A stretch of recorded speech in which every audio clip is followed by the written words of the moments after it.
Nous vivons dans un pays et nous rendons grâce à Dieu où nos jeunes ont beaucoup d'opportunités. Quel que soit le jeune, il peut devenir tout ce qu'il veut. Il veut accomplir son rêve et même faire des choses auxquelles il ne pensait même pas. Donc, nos jeunes ont beaucoup d'opportunités. Mais pour cela, ça prend quand même une discipline. Ça prend une discipline. Nous avons appris qu'il y a un membre de notre communauté qui est devenu 3e vice-président de la Chambre des députés. C'est une belle réalisation. Et chacun des jeunes de ce pays peut faire pareil. Mais sauf qu'il y a telle décision qu'un jeune peut prendre et qui lui barre la route définitivement. Il y a telles actions qu'un jeune peut commettre et c'est fini.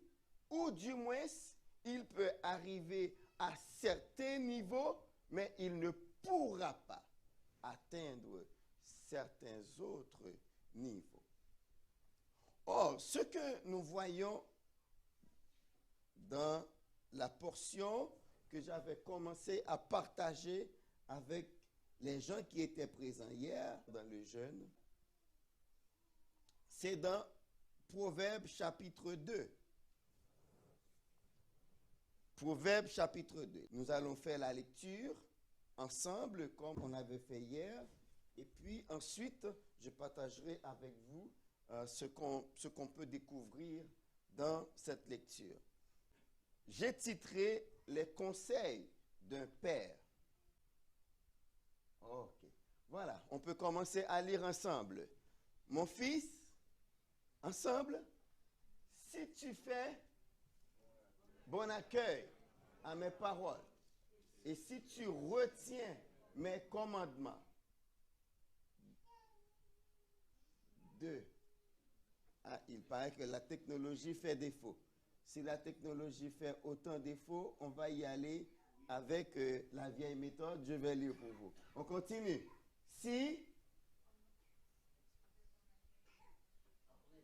en prêtant une oreille attentive à la sagesse,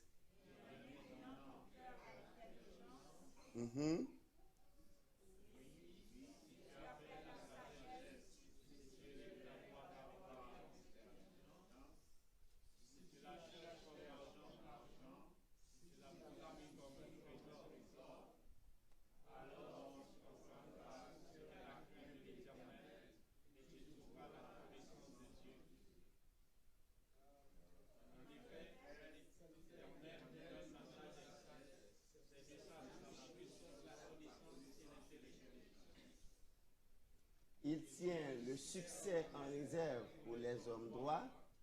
Il est un bouclier pour ceux qui marchent dans l'intégrité. Il protège ainsi les sentiers de l'équité et il veille sur le chemin de ses fidèles. Tu comprends alors que sont l'équité, la droiture, toutes les routes qui mènent au bien. En effet, la sagesse viendra dans ton cœur et la connaissance fera les délices de ton âme. La réflexion veillera sur toi, l'intelligence te protégera. Et ainsi, tu seras délivré de la voie du mal, de l'homme qui tient des discours pervers, de ceux qui abandonnent les sentiers de la droiture pour marcher dans des chemins ténébreux et qui éprouvent de la joie à faire le mal, qui mettent leur plaisir dans la perversité, qui suivent des sentiers tortueux et des routes pleines de détours. tu seras délivré de la femme étrangère. Tu seras délivré de la femme étrangère, de l'inconnu au discours flatteur de sa jeunesse et qui oublie l'alliance de son Dieu. En effet, sa maison penche vers la mort et sa route conduit vers les défunts. Aucun de ceux qui vont vers elle ne revient ni ne retrouve les sentiers de la vie. Tu marcheras ainsi sur la voie des hommes de bien, sur le sentier des justes.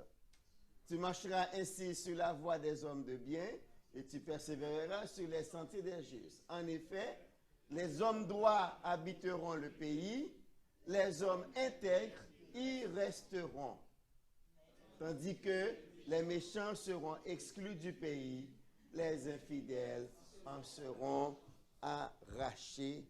Amen. Moi, à chaque fois que je lis des textes comme ça dans le livre des Proverbes, je ne peux en cesser de me référer vraiment à David. Car la fin de Proverbes chapitre 2 nous rappelle le psaume 37 qui ne cesse de nous dire voici la fin des méchants, tandis que les justes, ceux qui se confient en l'Éternel, en hériteront le pays. Malheureusement, je ne peux pas partager mon écran avec vous, mais c'est vraiment malheureux pour ceux-là qui ont une mémoire visuelle et qui aimeraient voir. Je l'avais préparé en ce sens. Dans les 4 premiers versets, nous retrouvons les 8, alors ce que j'appelle les 8 conditions au bien-être. 8 conditions au bien-être. Pourquoi j'appelle ça 8 conditions au bien-être? Parce que chacune d'elles commence par si. Or, cette petite conjonction si, quand c'est utilisé avec l'indicatif présent, eh bien, ça exprime exactement une condition. Or, qu'est-ce que nous voyons ici? Nous voyons Salomon qui dit à son fils, « Mon fils, si tu reçois mes paroles, si tu gardes avec toi mes préceptes. » Et là, nous sommes, quand il y a question de paroles, il est question de préceptes, vous allez voir dans le psaume 119, ça fait partie des 8 termes utilisés pour parler de la parole de Dieu. Parole, loi, commandement, préceptes et toutes sortes de choses. Ils sont 8 et ici, Salomon en utilise 2. Mes paroles, mes préceptes. Recevoir l'enseignement. Ça nous renvoie dans le fait d'acquérir de la connaissance. Hein? Reçois mes paroles et garde mes préceptes. Nous sommes dans l'acquisition de la connaissance. Maintenant, au verset 2, il nous dit, si tu rends ton oreille attentive à la sagesse. Hier, j'avais dit une oreille attentive, c'est une oreille prête à écouter, une oreille prête à entendre. Et quand il est question de sagesse ici, on donne beaucoup de définitions de sagesse. Mais ici, c'est surtout la sagesse dans le sens du savoir-être.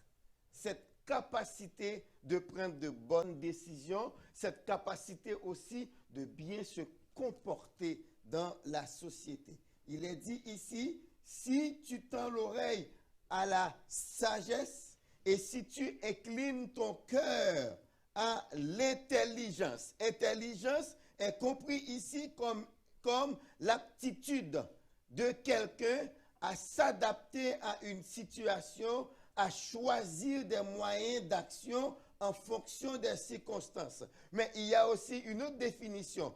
Qualité de quelqu'un qui manifeste dans un domaine donné un souci de comprendre. Et c'est en ce sens que nous pouvons accepter ce que Salomon dit ici à son enfant. Si tu inclines ton cœur, donc tu es disposé à comprendre des choses, à comprendre et réfléchir, de connaître et qui adapte facilement son comportement. Donc c'est ça l'intelligence. On incline son cœur à bien comprendre les choses. Et c'est très important dans notre contexte d'aujourd'hui. Nos jeunes ont besoin de ce discernement. Et je pense qu'avec le témoignage de Makeder, on voit un jeune qui a compris quelque chose. Il te dit, il a rencontré son ami pour lui dire, écoute, on a toujours le choix de bien faire. Et il ne faut pas dire que bien c'était déterminé, c'est ma destinée.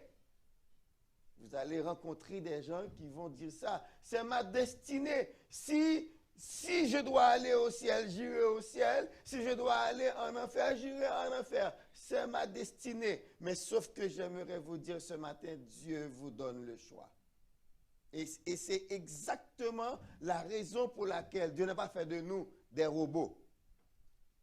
Non, il nous a fait des gens capables de réfléchir et capables de choisir. Si tu élèves, il est dit, oui, si tu appelles la sagesse plus haut, c'était une oreille attentive à la sagesse. Maintenant, il faut l'appeler. Oui, si tu appelles la sagesse. Donc là, Dieu ne nous laisse pas comme des robots.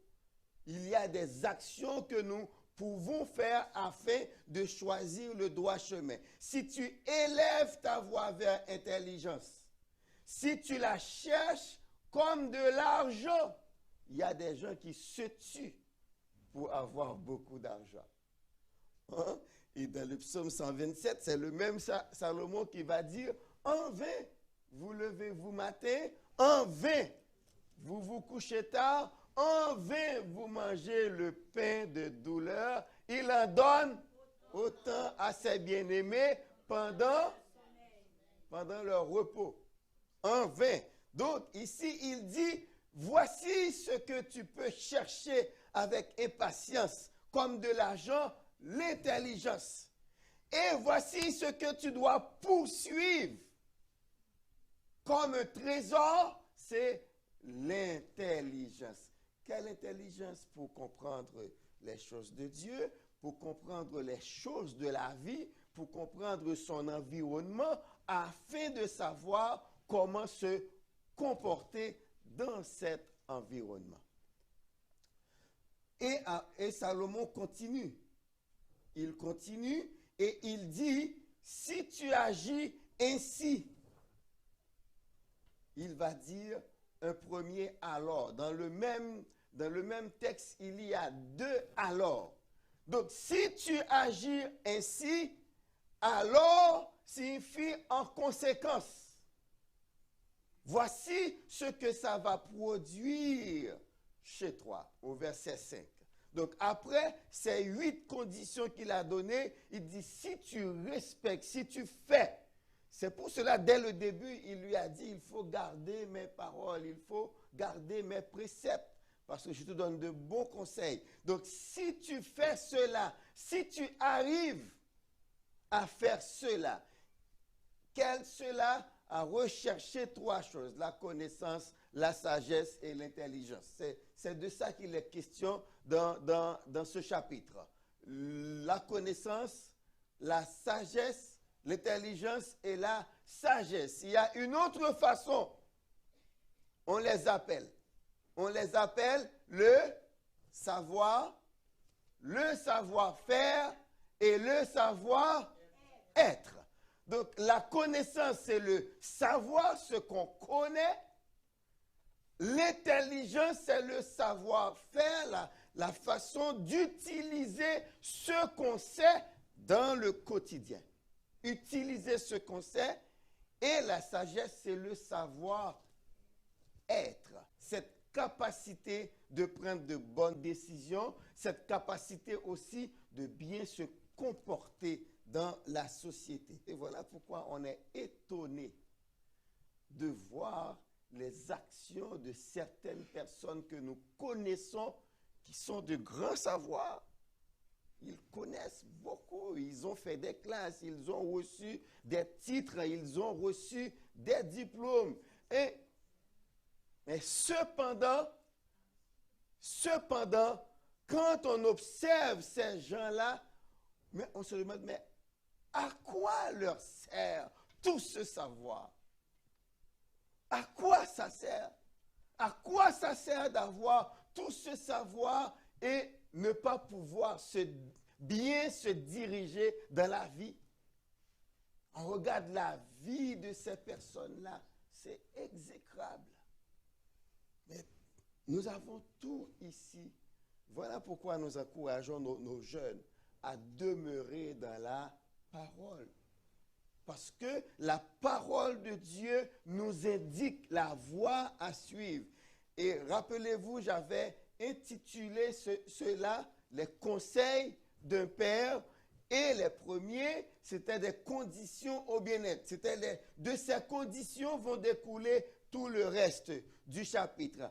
Alors, en conséquence, en agissant ainsi, tu comprendras la crainte de l'Éternel. Et si les gens qui connaissent la Bible vont dire, mais on est en train de tourner en rond là.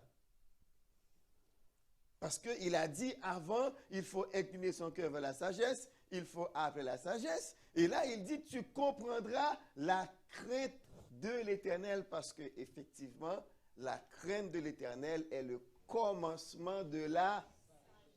Donc, vous comprenez, quelqu'un peut avoir tout le savoir du monde. S'il n'a pas la crainte de l'Éternel, il lui manquera la sagesse. Et il dit, et tu trouveras la connaissance de Dieu. C'est ce que j'aime avec Salomon. Que ce soit dans l'Ecclésiaste, que ce soit dans les Proverbes, Dieu est au centre de tout. C'est vrai, dans l'Ecclésiaste, il parle de ses expériences. Il a dit, j'ai mis mon cœur à connaître les choses de ce monde. Et probablement, c'est ça qu'il a porté à faire des expériences regrettables. Mais quand on regarde, et même qui porte beaucoup de commentateurs bibliques à douter du salut de Salomon. Parce qu'après avoir fait tout ça, comment quelqu'un peut être sauvé? Mais en Ecclésiaste 12, il y a un verset qui dit, mais écoutez la fin du discours. Et c'est ça qui est important en Ecclésiaste 12. Écoutez la fin du discours. C'est vrai, j'ai fait toutes ces expériences. Mais écoutez ce que je vais vous dire. Et il vous dit, crains Dieu. C'est ce que doit faire tout homme. Ce n'est pas une option, c'est un must, c'est une obligation. Et il vous dit, crains Dieu. C'est ce que doit faire tout homme, parce que Dieu appellera en jugement. Il y a un jugement. Et Hébreu va dire, il est réservé à l'homme de mourir une seule fois, après quoi vient le... Mais vous pouvez éviter ce jugement. Et Jésus-Christ l'a dit dans Jean, pour éviter ce jugement, il faut l'accepter comme votre sauveur.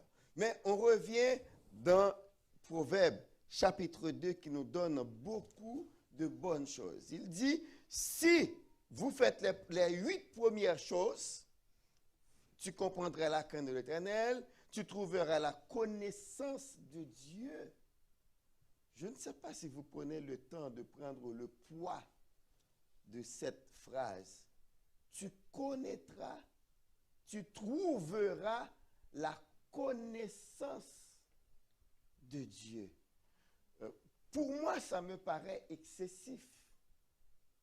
Comment un humain peut trouver la connaissance de Dieu? Mais la parole nous dit, à votre niveau, car c'est Dieu qui donne. Il sait quoi vous donner. Mais c'est important, comprendre la crainte de l'Éternel et trouver la connaissance de Dieu.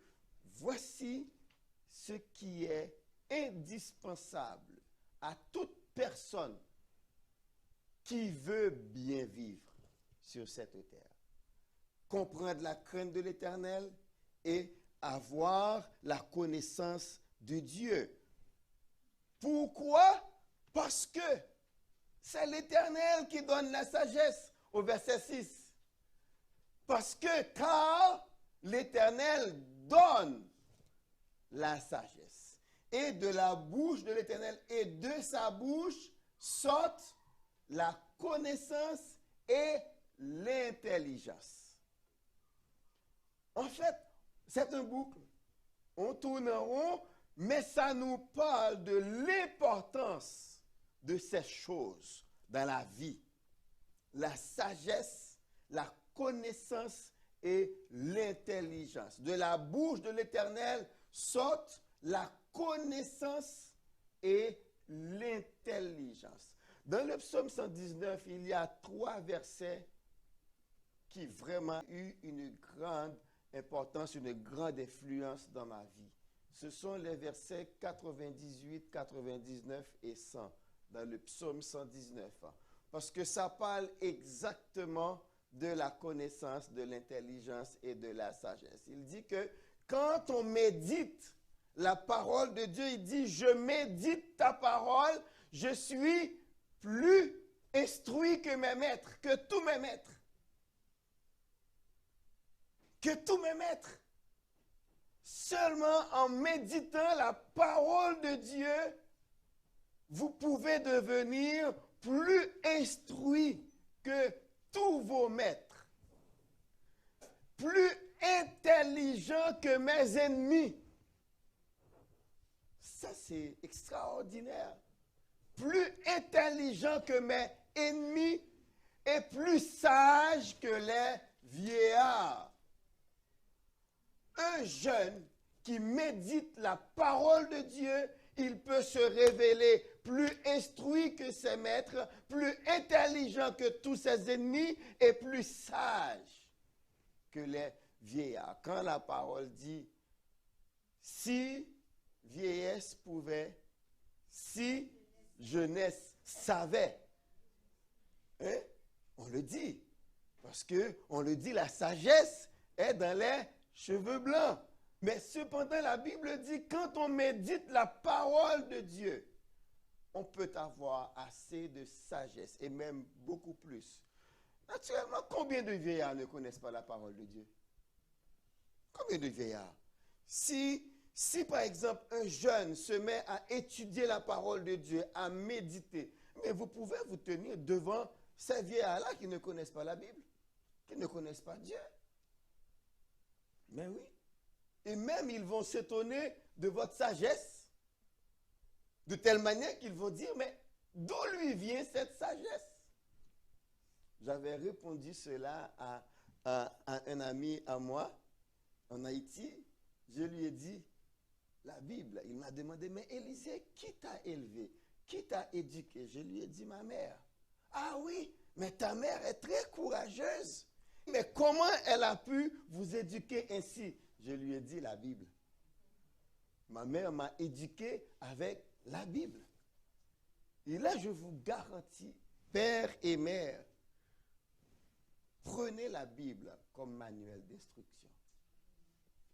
Vous allez beaucoup aider vos enfants et ça va les aider à éviter beaucoup de déboires. Éduquez, élevez vos enfants avec la Bible. Apprenez-leur des versets, apprenez-leur des psaumes. Ma mère m'a appris le psaume 23, le psaume 91. Ce sont les premiers que je connais et je pense que ce sont les 2 que je connaisse le mieux. Parce que je les ai appris petits, 4-5 ans. Ici, Salomon dit, de la bouche de l'Éternel sortent la connaissance et la sagesse.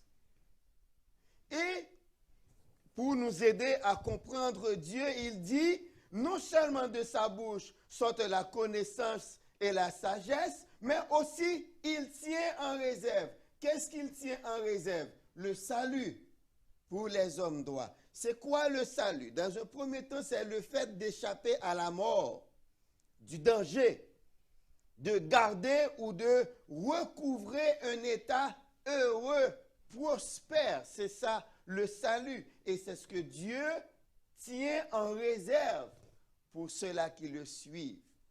C'est un bouclier pour ceux qui marchent dans l'intégrité, un objet de secours, un bouclier. Un bouclier, ça fait partie de l'armure d'un soldat romain. Le bouclier lui sert de protection contre les flèches des ennemis, contre les coups des ennemis. Donc, c'est une arme défensive.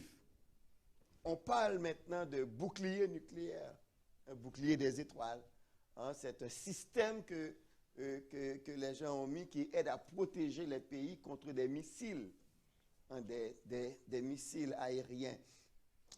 Donc, le Seigneur dit, Dieu est un bouclier. Qu'est-ce qu'il fait? Étant un bouclier, il protège les sentiers de la justice. C'est quoi la justice? Je l'ai trouvé quelque part. C'est seulement être droit, être sincère, être honnête. C'est ça, un homme juste. Donc, Dieu, il protège ses sentiers. Il garde la voie de ses fidèles. Il protège les sentiers de la justice et il garde la voie. Quand on dit la voie, c'est comportement, façon de vivre, manière de se maintenir, manière de se comporter. Donc, Dieu, lui, il garde tout ça en tant que bouclier. Quand on prend Dieu comme son bouclier, comme on accepte les instructions de Dieu, là au verset 9, nous avons le deuxième alors, en conséquence. En conséquence, eh bien, il dit, tu comprendras la justice, tu comprendras l'équité, tu comprendras la droiture. Justice, équité, droiture, et il dit, ce sont là toutes les voies qui mènent au bien. La justice, juste appréciation, reconnaissance et respect des droits et du mérite de chacun. Équité, vertu qui consiste à régler sa conduite sur le sentiment naturel du juste et de l'injuste. Il y a une autre explication, justice spontanée qui n'est pas inspirée par les règles de droit en vigueur. Donc, en fait, c'est une manière de se comporter. Donc, même quand les lois sont là, mais vous planez au-dessus de ces lois parce que déjà, la manière de vous comporter, eh bien, vous passez en deçà de tout cela. La justice, l'équité, quand on est équitable. Nous avons dans la Bible, dans Luc 18, la parabole du juge inique. Eh bien, l'équité, c'est le contraire de l'iniquité. Inique, être inique. Ce juge-là, on le payait pour rendre justice, mais il ne le faisait pas. C'était un ouvrier d'iniquité. Droiture, qualité de quelqu'un, qualité de sa conduite qui agit honnêtement, loyalement, avec franchise et rectitude. Donc tout ça, la Bible dit, ce sont des routes, des chemins qui mènent au bien. Justice, équité, droiture. Donc c'est ce que tu comprendras. Le jeune, l'enfant de Dieu qui accepte les enseignements de Dieu, eh bien il est en droite ligne pour comprendre cela. Et concernant la justice, ceux-là qui étaient là hier, je vous avais dit qu'il y a un petit verset que ma mère m'a donné en cadeau. Et au moment où ma mère m'a enseigné ce verset, c'est que j'étais en train de me questionner sur ce que Dieu demande de moi. Qu'est-ce que Dieu demande de moi? Comment parvenir à plaire à Dieu? Et alors, je suis allé chez ma mère. Je suis passé chez ma mère. Je travaillais à la Compassion internationale. Et je suis passé la voir. Et elle me dit, tu es pressé, mon fils. Je vais t'enseigner quelque chose. Voici un petit verset que je vais te donner. Michée 6, verset 8. On t'a fait connaître, ô homme, ce qui est bien et ce que l'Éternel demande de toi. Quand j'ai entendu ça, j'ai dit, waouh, voici ce que je voulais. Qu'est-ce que l'Éternel demande de moi? C'est que tu pratiques la justice, que tu aimes la miséricorde et que tu marches humblement avec ton Dieu. Est-ce que c'est difficile? Là, quand ma mère m'a dit ça, j'ai dit, ouais, mais c'est pas difficile ça. Le but de ce cas, je peux plaire à Dieu. Hein? C'est que tu pratiques la justice, que tu aimes la miséricorde et que tu marches humblement devant ton Dieu. Et hier, j'avais terminé ma méditation et je vais faire pareil parce que je vois que l'heure est déjà avancée. J'avais terminé ma méditation quand il est dit de marcher humblement avec ton Dieu. Il y a le psaume 131 qui nous parle, c'est que la posture que Dieu demande que nous ayons devant lui, c'est la posture d'un enfant sevré dans le sein de sa mère. Hein? Un enfant sevré, c'est avec ça que je vais terminer parce que le reste, je pourrais revenir là-dessus pour continuer, mais je voulais partager ça avec vous pour vous dire que oui, nous sommes dans un pays d'opportunités. Mais il y a de telles manières qu'on peut se comporter et qui nous ouvrent toutes les portes. Mais aussi, il y a telles décisions que nous pouvons prendre et qui nous ferment certaines portes.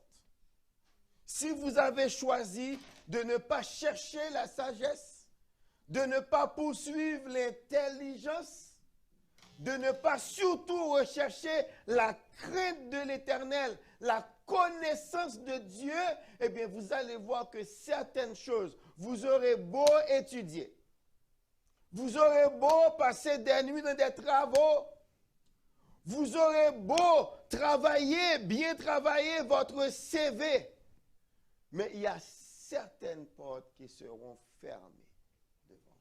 Mais cependant, si vous avez pris l'habitude de méditer la parole de l'Éternel, de lui donner la première place dans votre vie, eh bien, vous êtes en droite ligne pour une vie de qualité. Où petit à petit, sur votre chemin, va joncher des moments de grande grâce. Le Seigneur va mettre sa parole sur vos lèvres quand vous allez parler à quelqu'un et on va vous demander, mais d'où lui vient cette sagesse? Et là, vous pourrez dire, ça me vient de Dieu. Parce que souvent, on ne fait pas beaucoup d'études que ça pour avoir la sagesse de Dieu. Quand Dieu nous conduit, le moindre petit effort que nous faisons, lui, qu'est-ce qu'il fait? Il augmente la portée. Recherchez la sagesse, recherchez la connaissance de Dieu.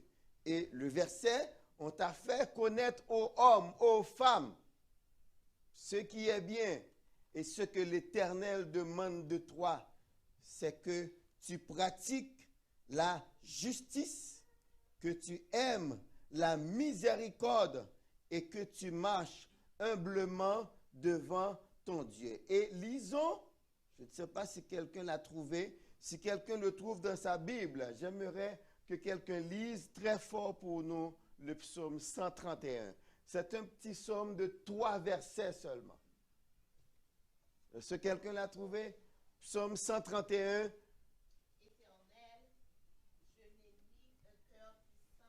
Pour les gens qui nous écoutent, est-ce que ça vous peut prendre un microphone? Sinon, je dois répéter chaque parole. Merci. Merci beaucoup, Sœur Ousdan. Il y a un microphone ici. Et on peut mettre... Éternel, je n'ai ni un cœur qui s'enfle, ni des regards hautains.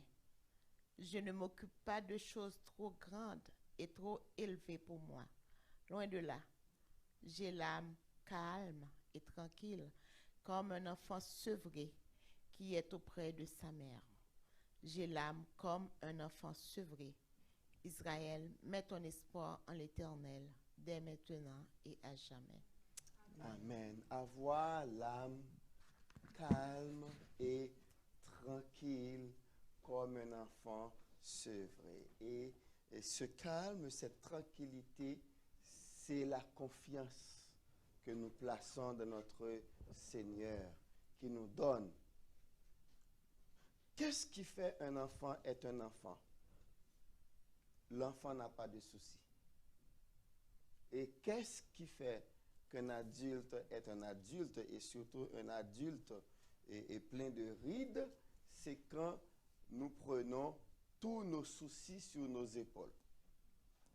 Matthieu 6 nous parle des inquiétudes que l'on peut avoir sur le lendemain, sur le manger, sur le boire, sur le vêtement, sur la protection, sur la sécurité. Et écoutez, nous vivons dans un monde qui génère le stress. À chaque jour, il y a quelque chose propre à vous faire peur. Tout le monde se demande maintenant comment la guerre russe-Ukraine va se terminer. Tout le monde se demande, mais comment cette affaire de virus, de Covid, va se terminer. Donc, tout le monde en a peur. Et même, ce qui est un peu confus, ceux qui ne devraient pas avoir peur le sont beaucoup plus que ceux qui normalement devraient avoir peur. Donc voilà pourquoi Béret, mais placez votre confiance à l'Éternel. L'Église évangélique Béret, plaçons notre confiance en l'Éternel, comme David a interpellé Israël. Je vous interpelle. Nous sommes à la fin de l'année. On ne sait pas ce que 2023 va générer. Mais une chose que nous pouvons savoir, celui qui se confie en l'Éternel, il est comme une montagne, la montagne de Sion, qui ne chancelle pas, mais qui est affermie pour... Ça, nous le savons.